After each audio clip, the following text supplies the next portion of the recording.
వ్యతిరేకంగా ఈ యొక్క రైట్ వింగ్ పోరాటం చేస్తున్న సందర్భంలో ఈరోజు దేశానికి స్వాతంత్రం వచ్చి 75 ఏళ్ళు గడుస్తున్నప్పటికీ ఈ యొక్క గత 60 సంవత్సరాలకు ముందు ప్రారంభమైన మావోయిజం పేరుతోటి నక్సలైట్లు గిరిజనులను, ఆదివాసీలను, దళితులను అనేక మందిని పొట్టన పెట్టుకున్నటువంటి పరిస్థితి మనం అందరం చూసినాం. ఈరోజు వారికి మద్దతుగా నక్సలైట్లు ఈ యొక్క అర్బన్ నక్సలైట్ల పేరుతోటి యూనివర్సిటీలో ఉన్నటువంటి ప్రొఫెసర్లు, లేకపోతే కళాకారుల పేరుతోటి, లేకపోతే మానవ హక్కుల పేరుతోటి అంబేద్కరిజం, బ్లూయిస్ట్, రెడ్డిస్ట్ అని చెప్పి వీళ్ళు ఈ యొక్క దేశంలో ఒక విషయాన్ని నింపే ప్రయత్నం చేస్తూ ఉన్నారు.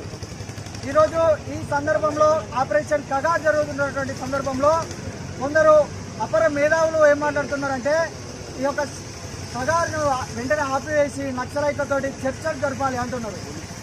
ఎందుకోసం చర్చలు జరపాలి అని ఏబీపీ ప్రశ్నిస్తూ ఉన్నది.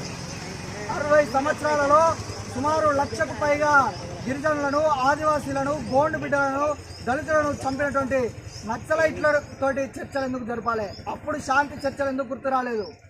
అదేవిధంగా ఇక్కడ ఉన్నటువంటి రామారం చౌరస్తాలో కావచ్చు, 1991లో ఏదైతే బాంబు మందు పాత్ర పేలుల్లో ఈ యొక్క జాన్ విల్సన్ ఎస్ఐ గారు కావచ్చు, సిఐ యాదగిరి గారు కావచ్చు, ఇట్లా అనేక మంది పోలీస్ ఆఫీసర్లను చంపినప్పుడు చర్చలు మీకు గుర్తు రాలేదా? శాంతి చర్చలు.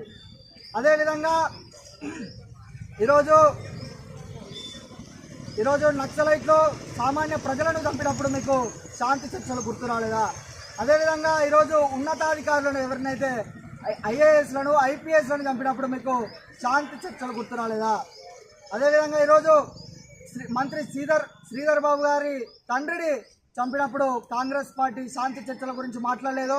ఈరోజు 8 నెలల క్రితం ఒక దళిత మహిళ రాధా అనే అమ్మాయి, ఆమె కూడా ఒక నక్సలైటే, ఆమె పోలీస్ ఇన్ఫార్మర్ అనే ఒక ముద్ర వేసి ఆమెను లైంగికంగా వేధించి చంపి నడి రోడ్డు మీద పడేసినప్పుడు శాంతి చర్చలు గుర్తురాలేదు మీకు. అదేవిధంగా ఇట్లా సుమారు 1000 మంది ఉన్నతాధికారులను చంపినప్పుడు శాంతి చర్చలు గుర్తురాలేదు.